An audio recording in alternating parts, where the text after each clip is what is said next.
I am the Tofu Golem. Please enjoy the video. You start by getting hardware ready.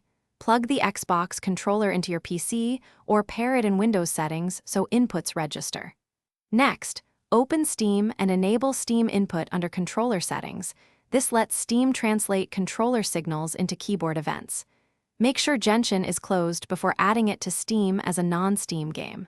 Once done, run Steam as administrator if you encountered permission issues previously. This prevents input conflicts when Steam injects controller mappings. You now add Genshin to Steam so controller mapping works. Use Add a Game and pick the game launcher executable. Once added, open controller configuration for that shortcut and select an Xbox layout or create custom bindings for movement, attack, and menus. Save the profile with an identifiable name and set Steam input to forced on for this title.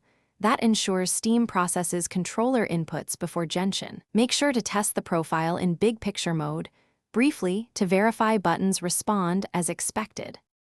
You finish by launching Genshin from Steam and immediately test core actions in a non-critical area: movement, camera, menus, and skills.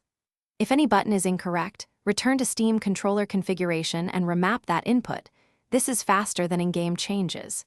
If problems persist, update the controller firmware with Xbox accessories, disable conflicting input software like DS for Windows, or switch to a wired USB connection. Finally, restart the game after changes. That often clears lingering mapping or driver. Thanks for watching. Consider subscribing if we helped you today.